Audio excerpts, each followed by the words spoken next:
Hello, everyone, and welcome to episode 99. Wow, 99. My next episode is going to be 100, and that's going to be our big anniversary celebration episode. So please do tune in to that live next week. But today is episode 99, and I'm really, really excited because I've brought back one of my experts that you all loved from episode 86 to share with us today. Well, actually, in episode 86, we dealt with the outer game about success and how to sort of rewire for outer success. And today what we're going to be doing is talking about the inner game and rewiring that for success. But before we do, I just want to acknowledge you for being here. Likely you're an entrepreneur that's been looking for solutions, ideas, strategies to help catapult your business, maybe, to 6 figures or 6 figures into 7 figures, wherever you might happen to be.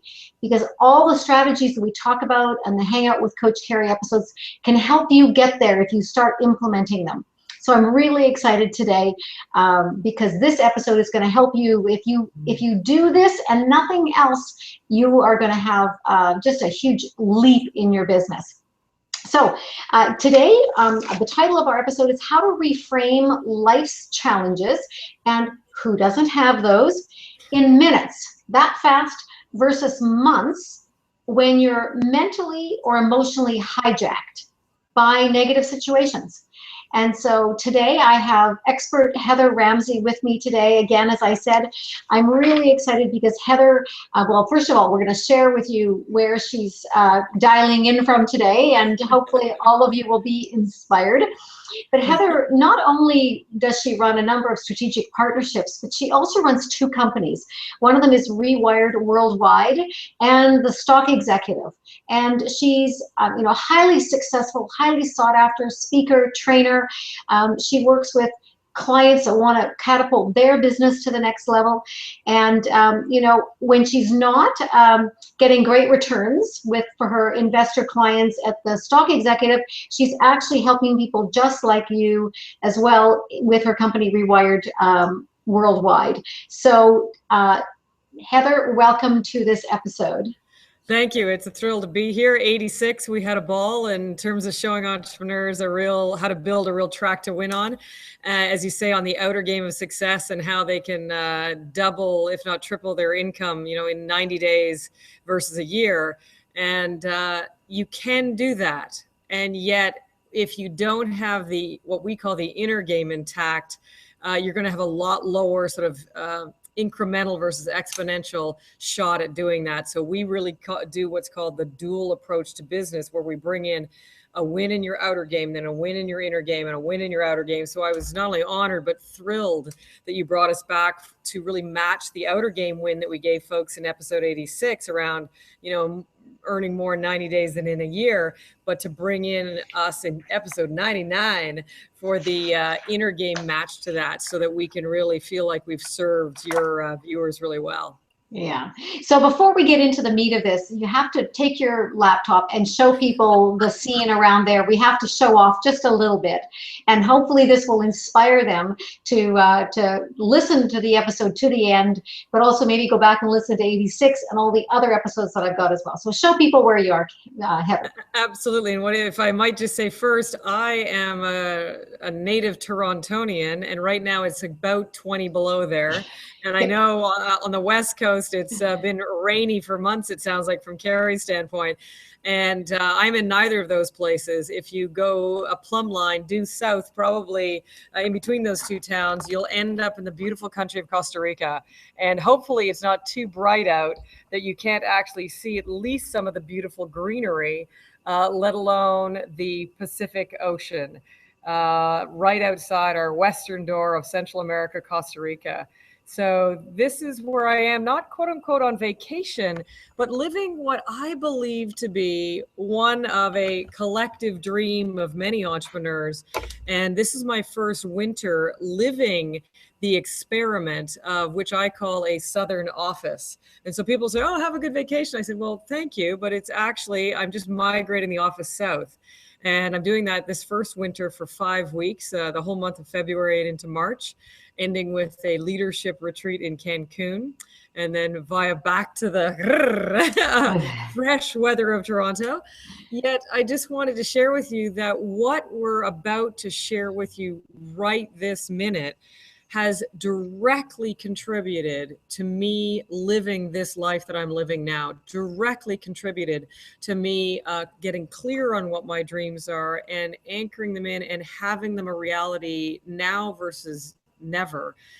Yesterday versus tomorrow. So I just want to, I'm not by any means bragging. What I'm doing is hopefully sending you the vibration that if this is part of your collective dream or whatever your dream is, that what we're about to share with you today on the inner game is will take your game up a notch, in that you will be double, if not triple close to manifesting the dreams that you really want to. So I'm excited for you.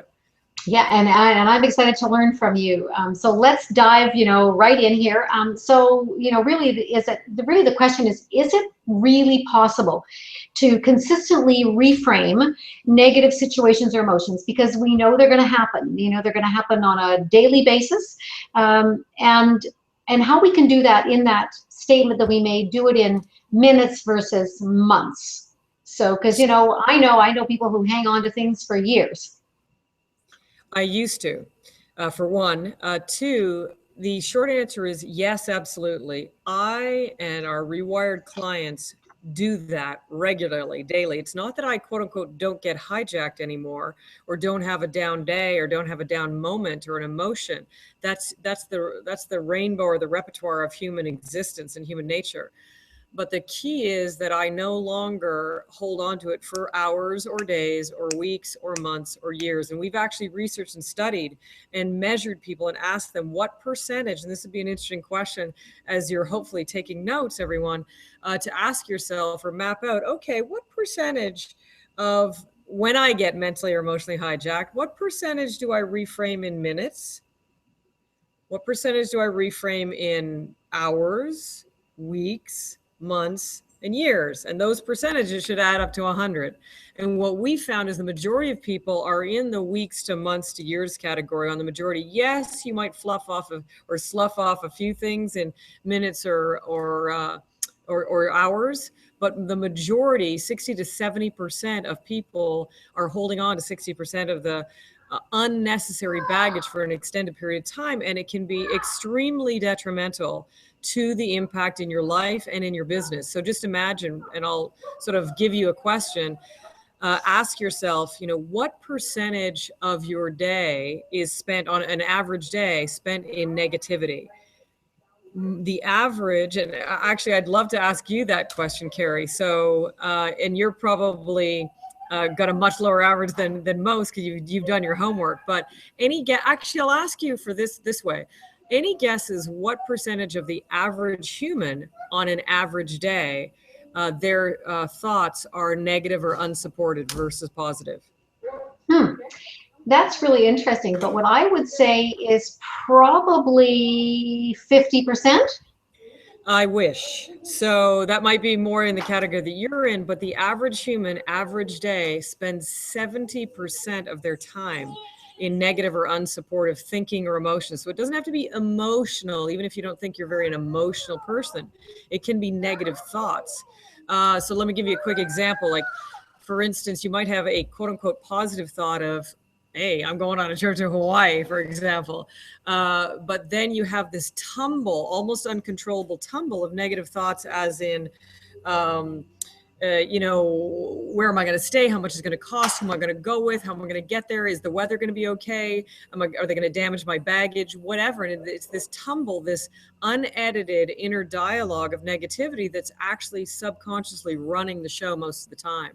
So when we found out that number, and then we started to extrapolate and say, okay, 70% in negativity, that's 70% of humanity wasted in negativity. And for the individual, whatever percentage you come up with, and I would encourage you to answer that question for yourself, what percentage for you, you translate that into your life. So let's say you live to 100 years old. That's, in this example, 70 years wasted in negativity. So when we really got that, and I'm not going to leave you here, but I find to kind of kick out the monkey mind, it helps to really get at how quote unquote bad this is. So you are more motivated to change it. Look at how many years of negativity you may be wasting. And this one technique alone that we're going to offer, and we've got many right now, what we're going to teach you, if you just went from 70 to 69 or to 65 or to 60, if you gained 1 or 5 or 10 years of your life, that's what we're about to do in this next 30 minutes. So it's possible, yes. I do it every day if I need to. Our clients do it. We've taught it. We've transferred this skill.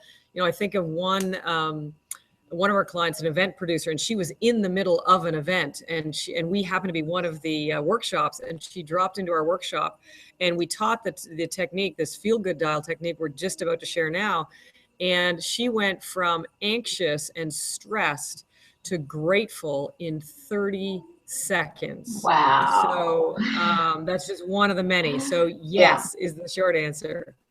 Great, excellent. Okay, so then how do we learn how to do that? I mean, that really, you left that open for me to ask that question. And I couldn't sleep tonight if I didn't share it. So let me say that we have many what we call reframing. So if you haven't even heard of the term reframe, I'll do a brief sort of reframing. Just picture a window frame, or a blank picture frame, and you put a frame around situations in your life. And so the fact is, if you have a quote unquote negative frame around something, you can literally toss it out and pick up another frame and put a frame of your choosing around any situation. So that's where the term reframing comes from. So I just want to anchor that. Now, which to say is that we have road tested, thrown out what doesn't work, kept what does, designed many of our own, and have this toolkit of reframing techniques. And the one I want to share today, it's not the shortest one. It's not necessarily even the simplest one. But why I picked the feel-good dial, which we custom design, is because it has different layers to it. And I'm going to give you the headlines. It's got a kinesthetic component for folks who connect to that. It's got a numeric component. It's got an emotional component. And it's got a linguistic component. And so anyone, people say different learning styles can tune into and use this technique. So it might take us a few moments to teach it and transfer it. But at the end, what you're going to have is just 2 sentences that will allow you to transform any emotional or mental state within 60 seconds. So that's our end game. And does that make sense so far? Any questions that we're good to rock and roll? Yeah, absolutely. Okay, great. So let me layer on the stages. I'm going to start with a kinesthetic stage or layer. And what I mean by that is one of the pieces that the research brought to us is that, yes, we all have a brain. And whether you realize it or not, we all have what the scientists have termed as the second brain. So have you ever heard of it, and or do you know where it's located? Down here. Down here, exactly, down here. Yeah. In our gut. And surprisingly, we talk about having a gut feel for something, or listening to our gut, or listening to our intuition, and we often put our hands on our gut or on our belly. And that's exactly where the scientists have named or located what they refer to as our second brain. Now, do you know why they named the gut our second brain? That I don't know. Super easy and super important, which is we have more neurological connections in our gut than we do in our brain. And so what does that mean? It means that there is as much chemistry flowing through and communicating between our gut and our brain, and that those neurological firings rule or dictate or guide a lot of the emotional components of who we are as a human being. This distinction I'm going to give isn't quite 100%, but from a model standpoint, there's more quote unquote thinking going on here, and there's quote unquote more feeling going on in our second brain.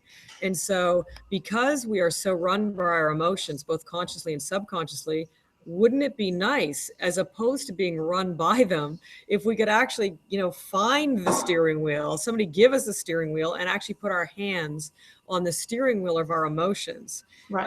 And that's exactly what I'm about to do right now. So far, so good. Makes sense? Okay. Great. Yeah. So great. So what we've got is our second brain, and this is where we placed our feel good dial. And so we've placed it, quote unquote, on a layer on top of our gut or your belly. And so what I'm going to ask each person to do that's watching right now is take your hands. I'm going to hold them up higher because I don't want it to just keep getting up and down. But you're going to place your hands about like this on your gut or on your belly. So your thumbs are going to be up near your belly button. And then your hands are going to sort of naturally kind of rest, arc down and around, and your fingers are going to sort of point in and down. Okay, so I'll just sort of stand up for one moment. You're going to be about like this. So that's where now your hands kinesthetically are on your quote unquote feel good dial. And so at first, we're just going to play with turning, and I'll move my hands up so you can see them, but just turning your hands clockwise. Just play with, imagine you've got a dial there and you're just starting to kinesthetically just turn that dial up. And you may or may not notice any, emotional change yet. That's okay, but you're just getting a sense of the first layer, which is the kinesthetic layer of your feel good dial. Okay, you got that? Got it. Yeah. Right. So now I'm going to add on a numeric layer. And how that's going to go is by your right fingers is going to be -10. And then it's going to come up around, to -5 and about -1 around this thumb. And then you're going to have 0 or neutral at the top. And then you're going to have +1, +5, all the way to +10 around your left fingers. So you want to just get your hands back there if they're not on your gut, and just maybe just wiggle your right fingers and go, okay, that's -10. And then you can, tap your right thumb and go, okay, that's -1. And then it's sort of the top central by your belly button is 0 or neutral. And then by your left thumb, okay, tap your belly with your left thumb, that's +1. And then all the way around to +10. And you can tap your belly with your left fingers. So far, so good. -10 up to 0 and around to +10. Done it. Got it happening. Okay. Got it. So that's the numeric layer. Now I'm going to add on the emotional layer. And we have, various emotions that we've laid down or mapped out between -10 all the way through to +10. But really you can, and you'll see why in a moment, you can choose your own emotional labels. I'll give you a guide first, but know that you can choose your own. Why do I say that?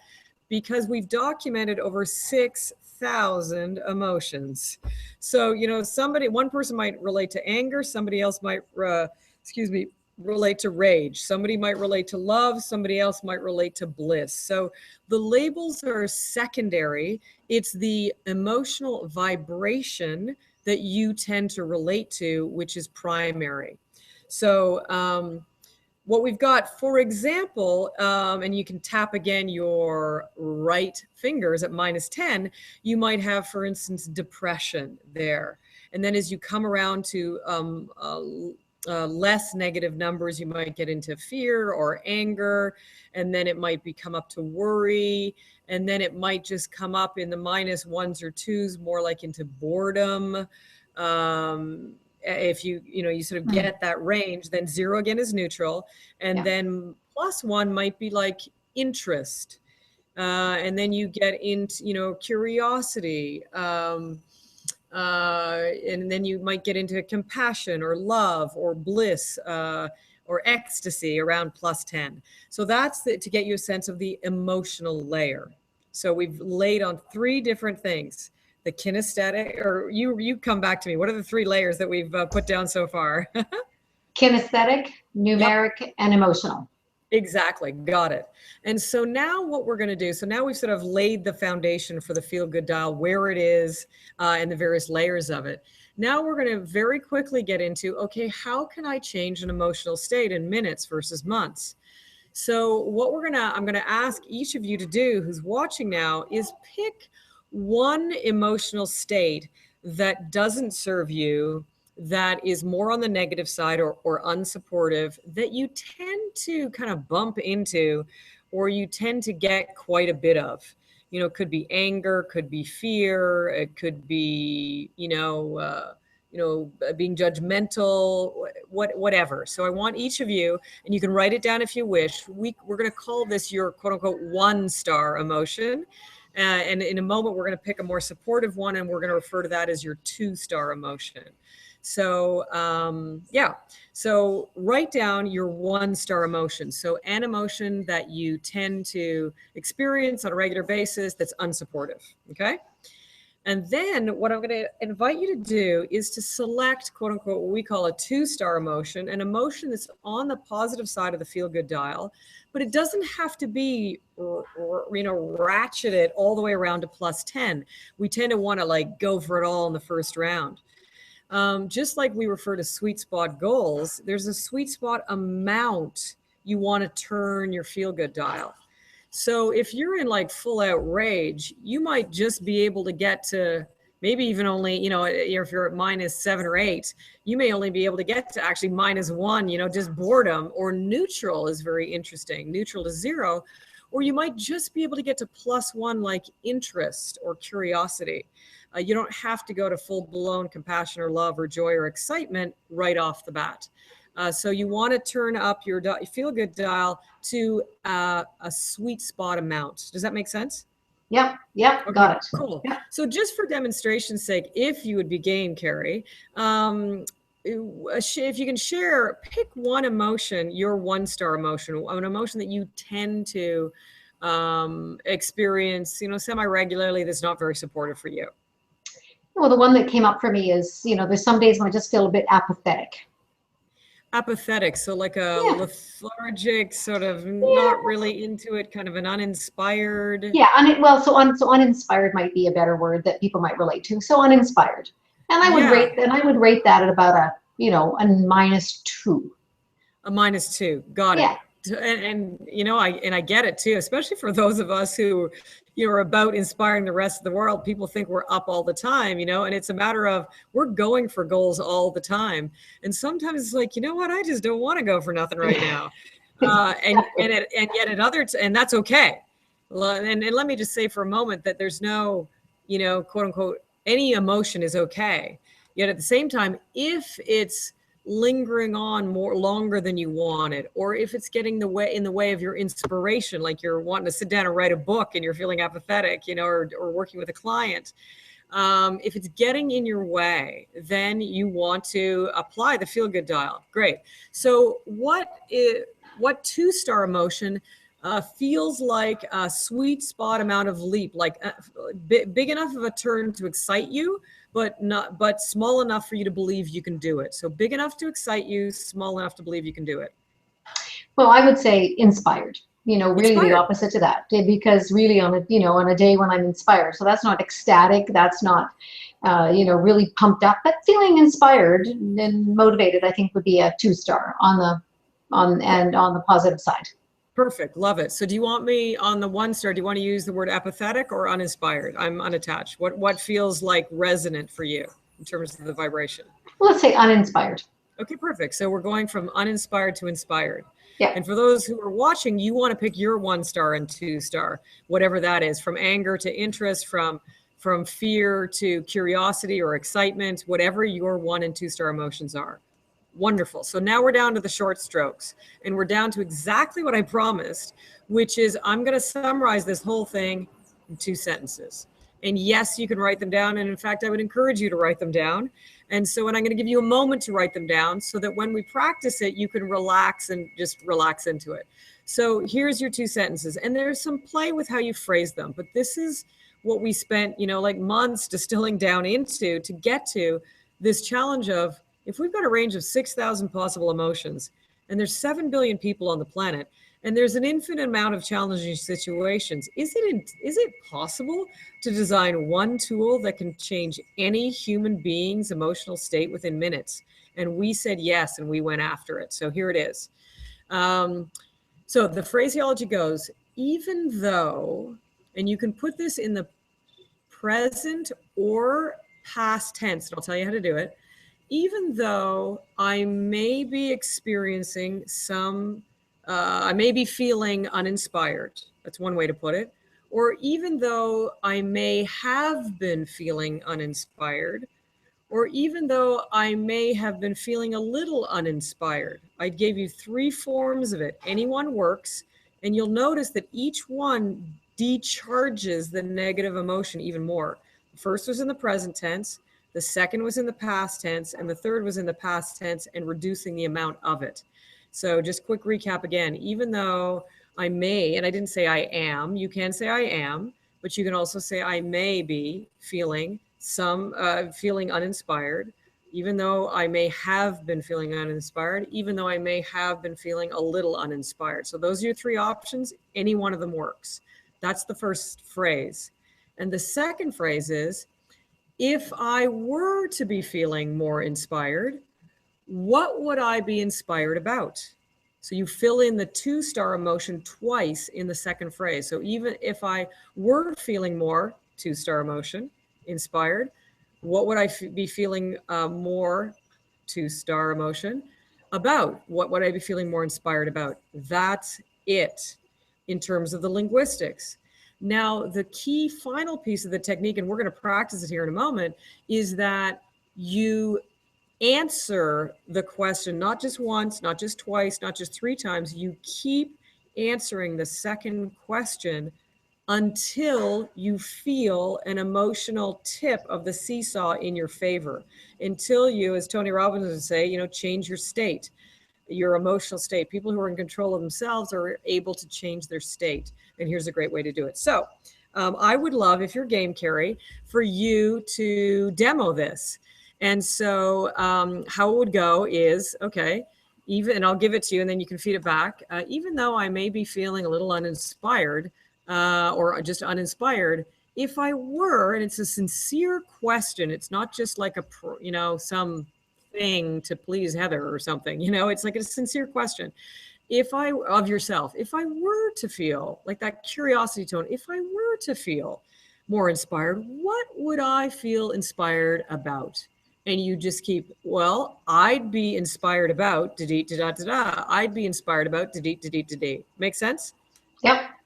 Awesome. So I would love you to do it as sincerely as you can. I know I hadn't asked you to do this in advance, but one, as sincerely as you can, and 2, as long as you really feel you need to do it until you tip your emotional state in your favor.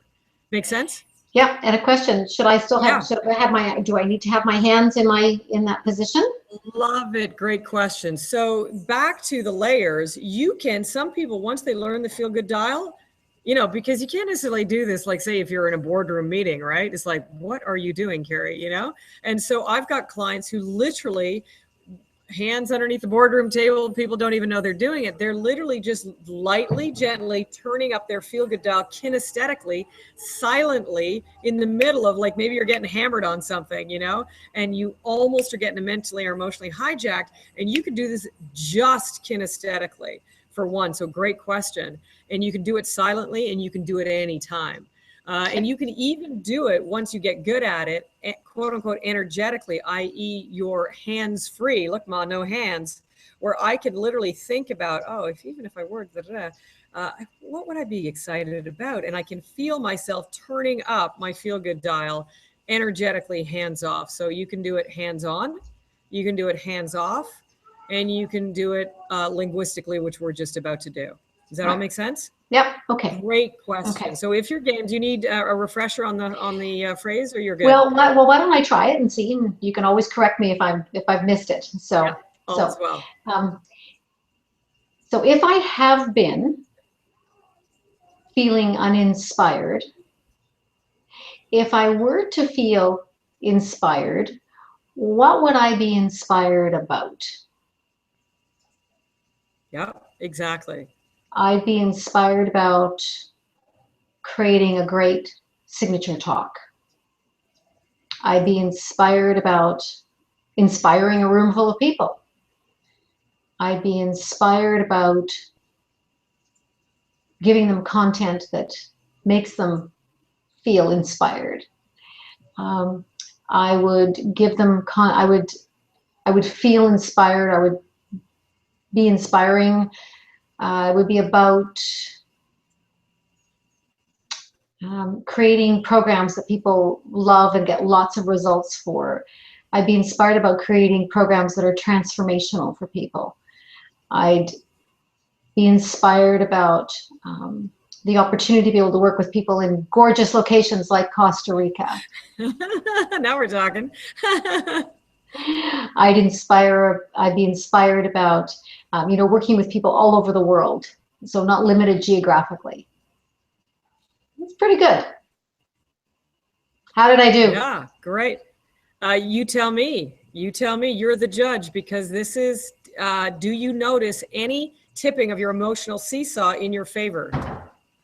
Well, it's interesting because at this particular moment, I would say that the emotion I was feeling was not of not being inspired, but I can remember, what it was like to not be inspired.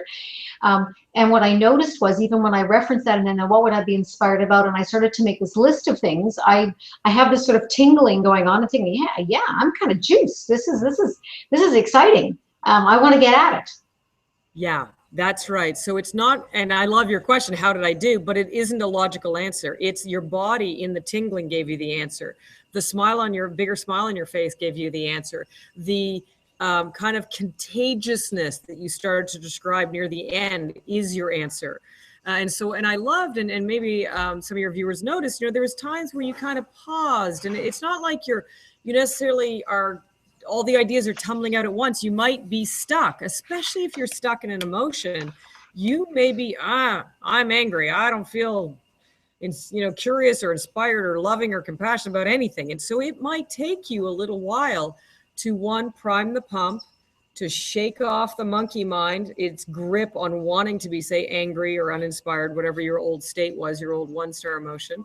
So I want to note for people, all the ideas may not tumble out at once. One, you may have to pause. And if you pause, do not take yourself out. Do not let the monkey mind say, oh, this isn't working. Do not do that.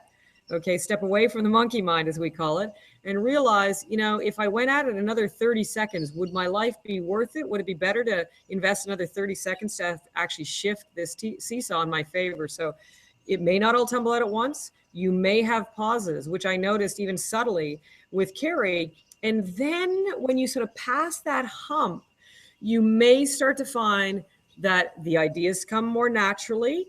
They start to become contagious, and they start to hit a new vibration, because there was sort of a linearness of, okay, I'd speak and I'd inspire people and I'd do this and that. And then all of a sudden it's like, wow, I'd be like in places like Costa Rica, Yeah.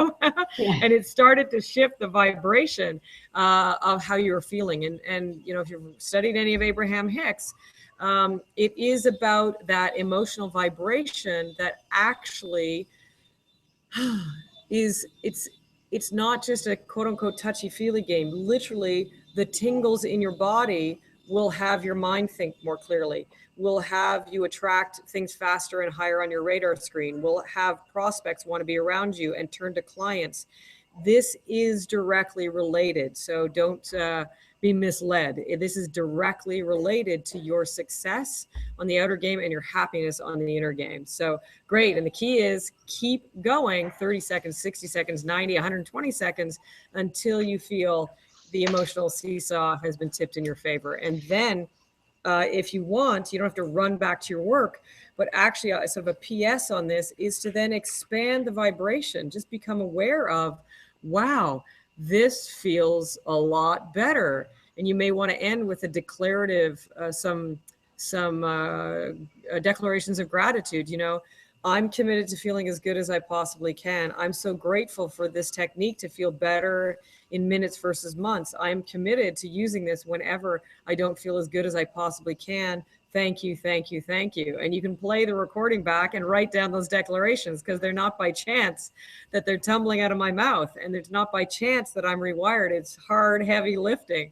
So that can be a very good PSs to any reframing technique, which is when you shifted your emotional or mental state, take a few more minutes to expand that vibration throughout your cells, throughout your mind, throughout your body.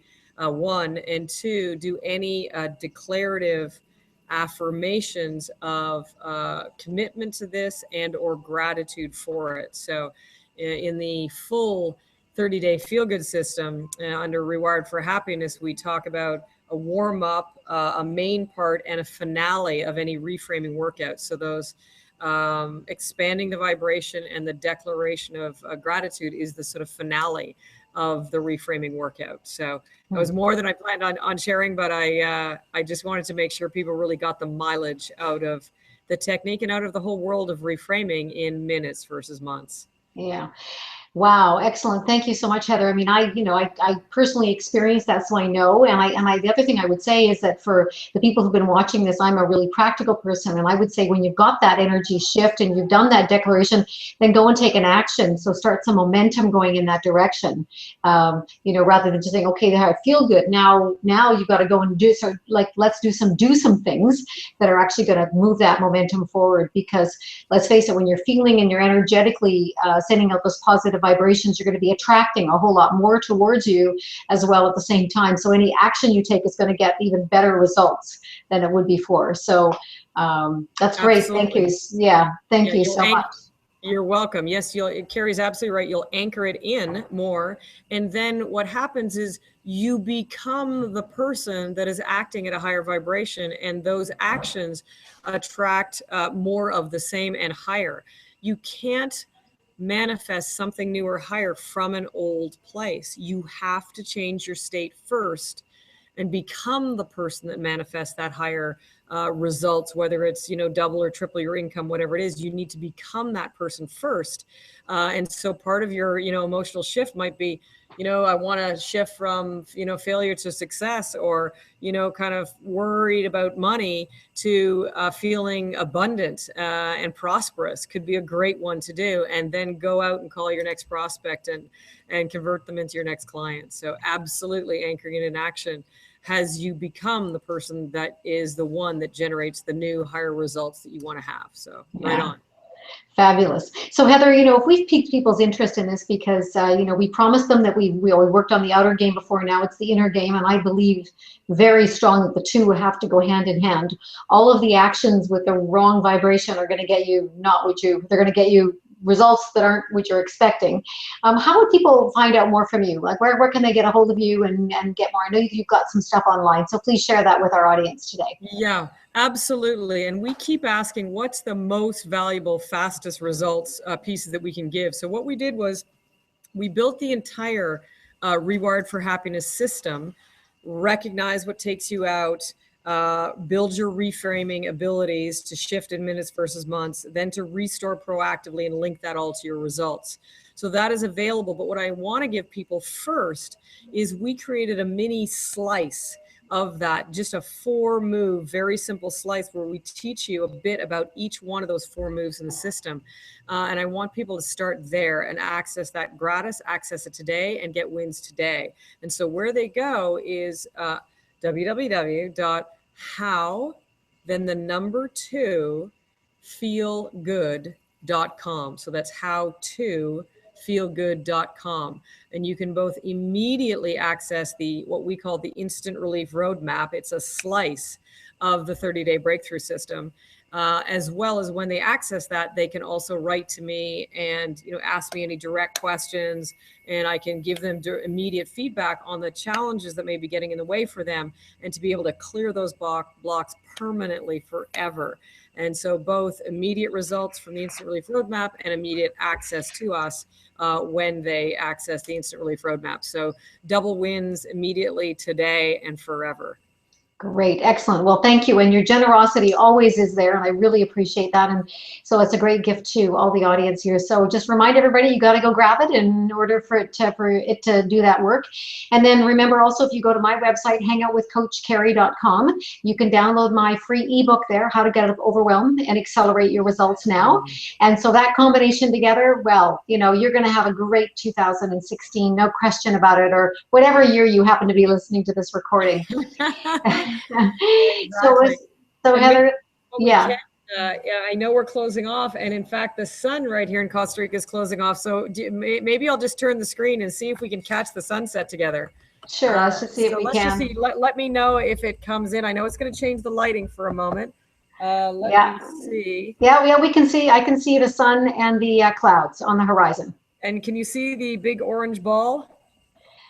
It doesn't look orange. It looks more white with a little bit of yellow around the outside from my screen anyway.